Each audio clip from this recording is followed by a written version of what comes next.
Sunsilk at Nestle Coffee Mate.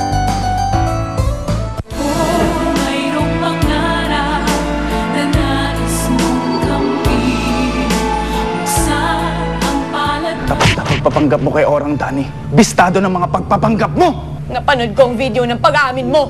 Video? Inamin mo mismo sa harap niya na ikaw ang pumatay sa nanay ko. Mabuti siguro kung wala talagang utak ang Orang na yan. Kung hindi, baka pati ikaw i-demanda niya. Kaya kung ako sa'yo, Orang, ide-demanda ko yung ugok na yan, ano?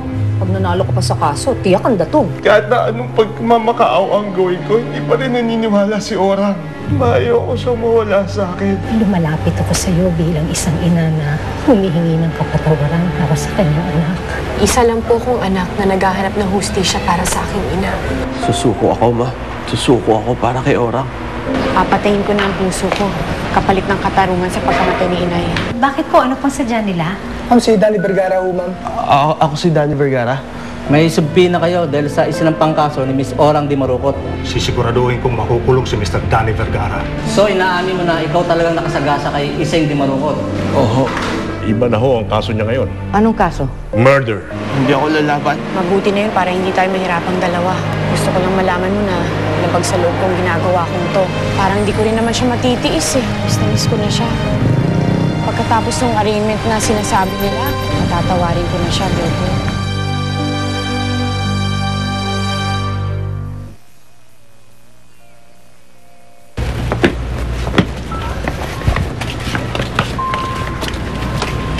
Ate, ba't ngayon ka lang?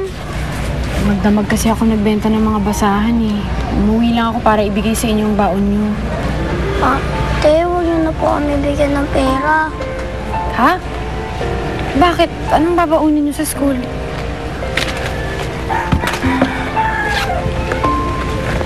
Baon na lang kami ng pagkain, ate. Kanin lang? Bakit kayo nagtsatsaga dito? Ito pera. Pambili niyo ng ulam. Nagkwento na sa amin si Ate Bebot. Ate, mas kailangan niyo daw ng pera sa paggastos dun sa kaso. May date ng arraignment mo, Danny. Lola, hindi na ho dapat kayo nag-abala. Tanggap ko ng kapalaran ko. Hayaan niyo na lang ako pagbayaran yung mga kasalanan ko. Danny, will you please shut up and listen to me for once? Buhay ang nakataya dito. Buong buhay mo. Anong ibig niyo sabihin, Lola? Oh, Tony, please explain to him. Ang tumataas ang presyon ko. Explain to him, please. Danny, sa araw ng arraignment, kailangan not guilty ang ipipli mo. Ho? I'm sorry, ate, kung tumutoy kami sa'yo noon. Ngayon, nakasuporta na kami ni Ate Gilay sa desisyon mo. Naisip namin ni Manolo, ate, ako mas masakit sa amin na may pakulong si Kuya Danny. Di hamak na mas masakit sa'yo.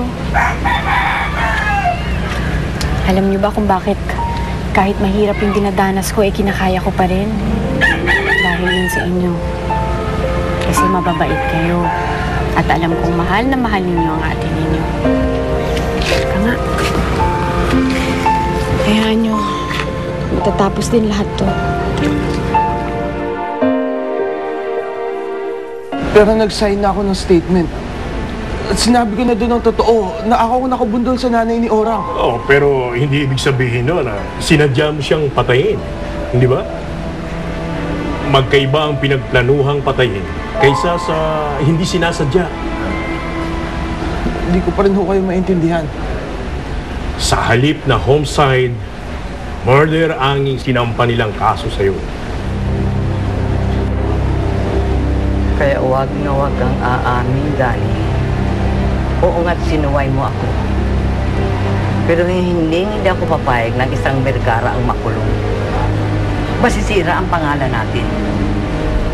Kahit na gamitin ko ang lahat ng impluensya ko, gumastos ako ng malaking halaga. Malinis lang ang pangalan natin, gagawin ko. Naiintindihan mo ba ako, Danny? You have to recant your statement, Danny.